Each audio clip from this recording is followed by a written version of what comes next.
Hello friends, स्वागत है एक बार फिर से आप सभी का आपके अपने यूट्यूब चैनल डिजिटल कौसाम्बी में। फ्रेंड्स, आज की इस वीडियो में हम लोग एक बार फिर से इंडियन पॉलिटी एंड कॉन्स्टिट्यूशन से रिलेटेड कुछ एमसीक्यूज को डिस्कस करेंगे, जो कि आने वाले एग्जाम्स के लिए बहुत ही हेल्पफुल होंगे। तो वीडियो को लास्ट तक जरूर देखें और अगर वीडियो पसंद आए तो उसे लाइक और शेयर करना ना भूलें।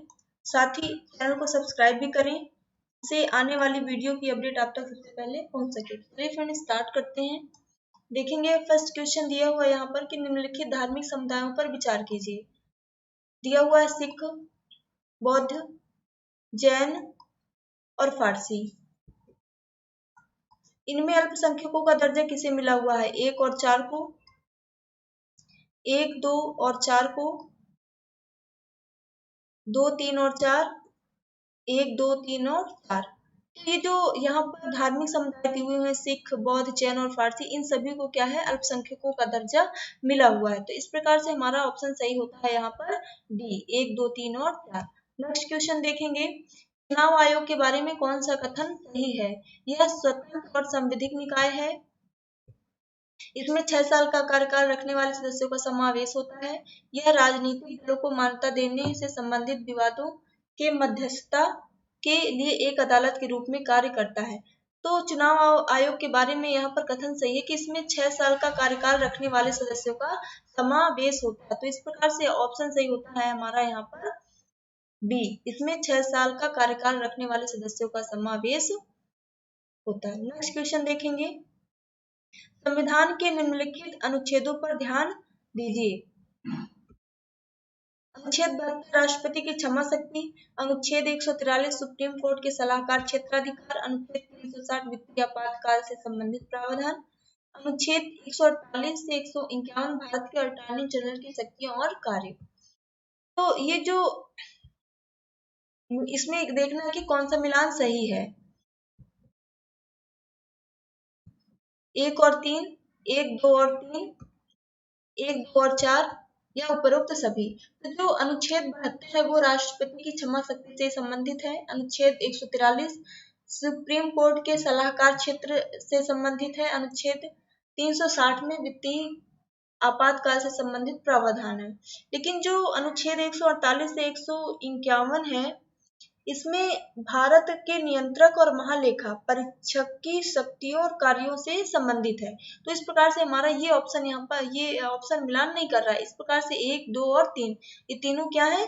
सही मिलान कर रहे हैं। तो यहाँ पर ऑप्शन सही होता है हमारा बी, एक, दो और तीन। नेक्स्ट क्वेश्चन देखेंगे, निम्नलिखित में से कौन सा संसद सदस्य के रूप में निर्वाचित होने के लिए अयोग्यता के आधार पर नहीं है? यदि व्यक्ति राज्य सरकार के तहत लाभ का कार्य रखता है, अगर व्यक्ति ने स्वेच्छा से एक विदेशी राज्य की नागरिकता हासिल की है, यदि 10वीं अनुसूची के तहत एक व्यक्ति को अयोग्य घोषित किया जाता है, अगर व्यक्ति को निवारक हिरासत कानून के तहत गिरफ्तार कर लिया गया है। तो यहाँ पर जो संसद सदस्य के रूप में निर्वाचित होने के लिए अयोग्यता के आधार पर नहीं है, वो होगा हमारा चौथा ऑप्शन। अगर व्यक्ति को निवारक हिरासत कानून के तहत गिरफ्तार कर लिया गया है या उसे रोक लिया गया है, तो ऑप्शन सही होगा यहाँ पर केवल 4। भारतीय संविधान की नेक्स्ट क्वेश्चन देखेंगे, भारतीय संविधान की छठी अनुसूची किन 4 राज्यों में अनुसूचित क्षेत्रों और अनुसूचित जनजातियों के प्रशासन और नियंत्रण से संबंधित है? मणिपुर, मिजोरम, त्रिपुरा, नागालैंड, असम, मेघालय, त्रिपुरा और मिजोरम, असम, मेघालय, अरुणाचल प्रदेश, नागालैंड, असम, मेघालय, मिजोरम, नागालैंड।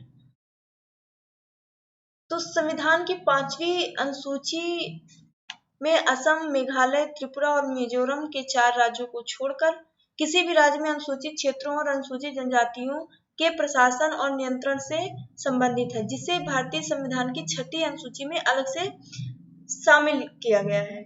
तो इस प्रकार से हमारा यहाँ पर ऑप्शन सही होगा बी, असम, मेघालय, त्रिपुरा और मिजोरम।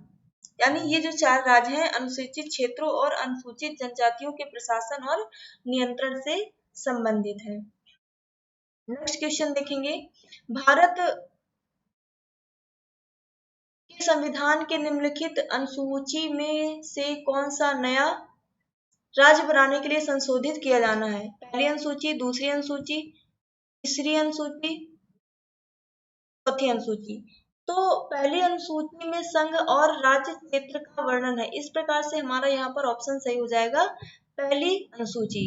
नेक्स्ट क्वेश्चन देखेंगे, भारत का संविधान भारत के सुप्रीम कोर्ट को केंद्र और राज्यों के बीच विवादों का निर्णय किस क्षेत्र के तहत लेने का अधिकार है? अपीलीय न्यायाधिकार, वास्तविक न्यायाधिकार, सलाहकार न्यायाधिकार या रिट न्यायाधिकार। यानी जो भारत का संविधान है, भारत के सुप्रीम कोर्ट को केंद्र और राज्यों के बीच विवादों का जो निर्णय होता है वो वास्तविक न्यायाधिकार के तहत लेना होता है। तो इस प्रकार से हमारा यहाँ पर ऑप्शन क्या सही होगा, वास्तविक न्यायाधिकार, यानी करेक्ट ऑप्शन है हमारा यहाँ पर बी। नेक्स्ट क्वेश्चन देखेंगे, इनमें से कौन सा राष्ट्रपति चुनाव के लिए चुनावी कार्य का हिस्सा है लेकिन उसकी अपील के लिए कार्यवाही में भाग नहीं लेता है? लोकसभा, राज्यसभा, राज्य विधानसभा या राज्य विधान परिषद। तो यहाँ पर ऑप्शन सही होता है हमारा ए, लोकसभा। यानी राष्ट्रपति चुनाव के लिए चुनावी कार्य का हिस्सा है लेकिन उसकी अपील के लिए कार्यवाही में कौन नहीं भाग लेता है? वो है लोकसभा। नेक्स्ट क्वेश्चन देखेंगे, स्वर्ण सिंह समिति ने किसकी सलाह दी? राज्य स्तरीय चुनाव आयोगों का संविधान, पंचायती राज में सुधार, भारतीय संविधान में मौलिक कर्तव्यों को शामिल करना, हिमालय और प्रायद्वीपीय नदियों का अंतःक्रिया। तो सन 1976 में कांग्रेस पार्टी ने आंतरिक आपातकाल 1975 से 1976 के संचालन के दौरान मौलिक कर्तव्यों, आवश्यकता और आवश्यकता के बारे में सिफारिश करने के लिए सरदार स्वर्ण सिंह समिति की स्थापना की। इसमें जोर दिया गया कि नागरिकों को यह पता होना चाहिए या नागरिकों को इसके प्रति सचेत होना चाहिए कि अधिकारों के अलावा उनके पास और भी कुछ कर्तव्य हैं।